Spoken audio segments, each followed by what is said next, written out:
Think about that for a second. It means you act, but you don't actually choose what truly drives you. There's something deeper pulling the strings, and most people never even notice it. You work harder, set bigger goals, and still feel like you're falling short, no matter how far you've climbed. Why does every win feel empty? Why does success never satisfy for long? Stick around to uncover the hidden force making every victory feel like it isn't enough. What if everything you're chasing is just an illusion? If you're ready to go deeper and question everything, make sure to like this video and subscribe. You won't want to miss what's coming next. Let's look at how this cycle plays out in real life. Modern society turns success into a public performance. From the moment you're old enough to understand the word, you're handed a script. Get the degree, land the job, buy the house, climb the ladder. Each milestone promises that with just a bit more effort, you'll finally feel complete. But every time you reach one, the goalpost shifts. The finish line never stays put. Instead, it keeps moving, always just out of reach. And you're left wondering why each achievement feels emptier than the last. Here's the truth that rarely gets said out loud. Success, as it's sold to you, is less about fulfillment and more about keeping you in line. Every so-called milestone is designed to keep you striving for the next one. Wealth becomes a scoreboard, not a source of comfort. Status turns into a way to measure yourself against everyone else. Even recognition, the thing that seems most personal, is just another way to prove you can keep performing for an audience. And the more you achieve, the more you realize that satisfaction never comes with the prize. Have you ever noticed how people who seem to have it all, money, respect, influence, still talk about feeling empty or lost? That's not a coincidence. Social media takes this illusion and magnifies it. What you see online isn't real life. It's a filtered, curated highlight reel. Scroll through your feed and you'll see the same story on repeat. The productivity coach who's always on a plane, the influencer who makes every day look like a vacation, the entrepreneur who never seems to stop winning. It's a composite image, carefully crafted to show only the victories and none of the exhaustion, anxiety, or burnout that exists behind the scenes. The likes and comments become just another metric, another way to keep score. But when you compare your life to these digital performances, it convinces you that everyone else is crossing finish lines you can barely see. You start to believe that maybe, if you just hit the next milestone, the emptiness will finally disappear. But this isn't just an online phenomenon. In a 2023 U.S. study, nearly half of those earning over $100,000 said their lives lacked meaning. Think about that. These are the people we're told to envy, the ones who have checked every box on the list: financial security, career status, social approval. Yet the numbers show that even at the so-called top, the sense of fulfillment is missing. The higher you climb, the more you see that the finish line doesn't bring peace. It just raises the stakes for what comes next. The system isn't built to deliver happiness. It's built to keep you hungry, always reaching for more. More money, more recognition, more validation. Each new achievement is just another lure, keeping you running after a version of success that never stands still. Why does this happen? It's not an accident. The constant dissatisfaction serves a purpose. A society full of people who are always striving is easier to control. When you're busy chasing personal goals, you don't have time to question the system itself. Who built the ladder, or who benefits when you spend your whole life climbing it? The economy thrives when you're always buying, always proving, always hustling to be enough. Social platforms win when you compete for attention. The more you feel lacking, the more you invest your time, energy, and money into trying to fix the feeling. This isn't a flaw in the system. It's the system working as intended. And this conditioning starts early. Think back to school, where your worth was measured in grades, trophies, and gold stars. From day one, you learned to equate achievement with value. It wasn't about your creativity, your joy, or your sense of peace. It was about how well you fit the mold. That same logic follows you into adulthood, only now the numbers get bigger and the stakes higher. You're told that as long as you're climbing, you're succeeding. But have you ever stopped to ask where up actually leads?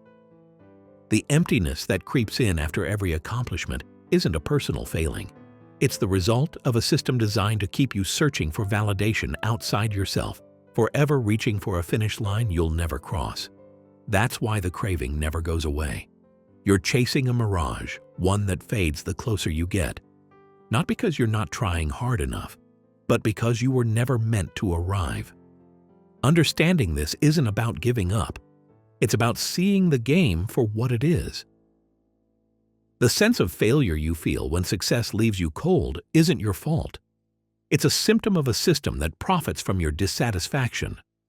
The fulfillment you're after isn't hiding behind a job title, a bank balance, or a follower count. It's somewhere the system doesn't want you to look, because if you did, you might finally step off the treadmill. And this endless chase isn't just marketing. It's rooted in 19th century philosophy.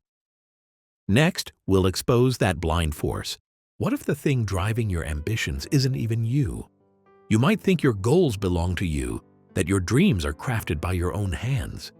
But what if you're actually being pulled along by something you don't control? Arthur Schopenhauer called this the will, a blind, insatiable force that doesn't care about your happiness, your peace, or even your survival. All it wants is more. More success, more recognition, more of whatever keeps you endlessly striving. The will isn't what society told you ambition is.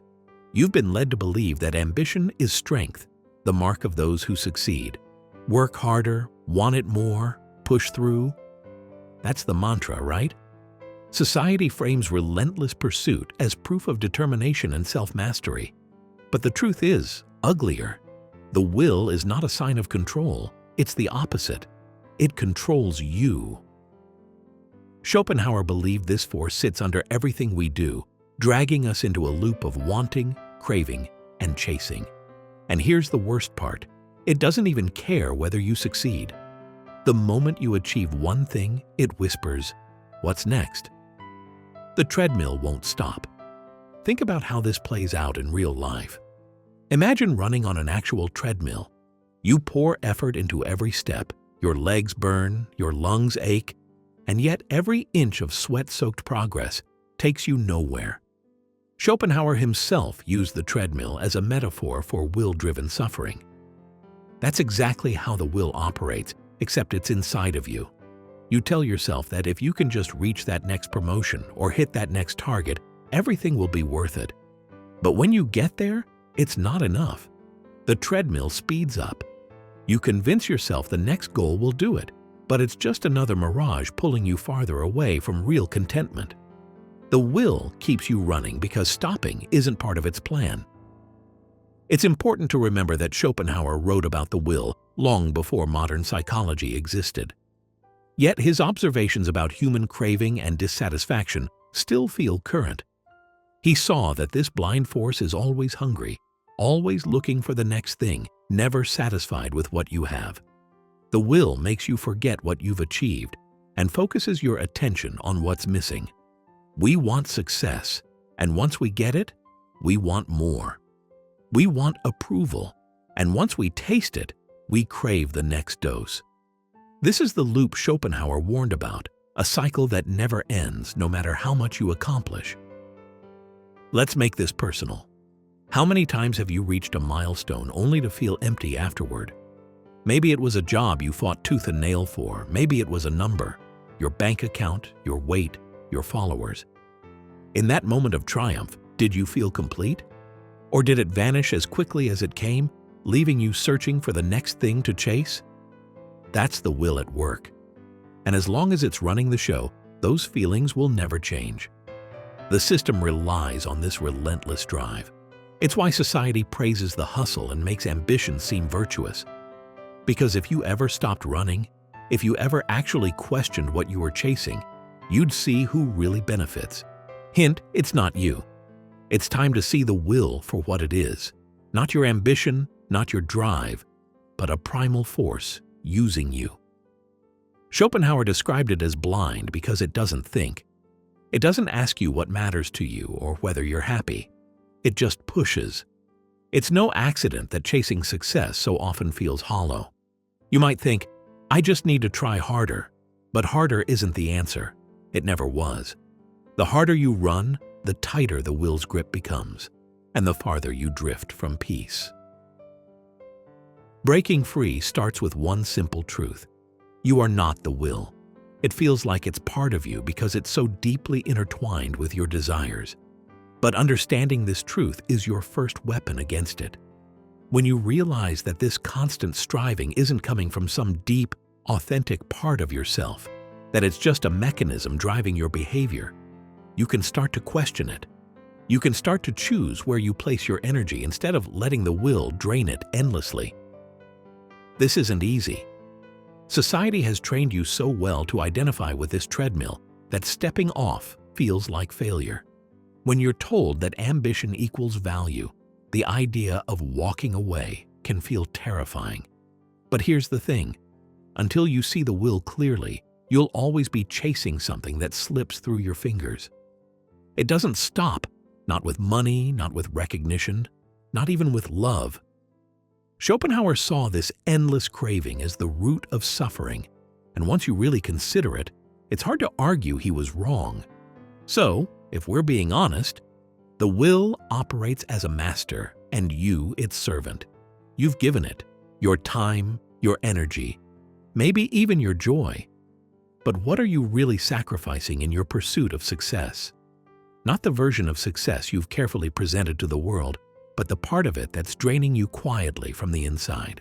Every time you chase another round of recognition, whether it's a promotion, a handful of likes, or a compliment from someone who barely knows you, there's a cost. It's not just your time or energy. It's something deeper, the slow erosion of your authenticity, the gradual loss of trust in your own judgment. The more you look outward for confirmation, the less you know what you actually want.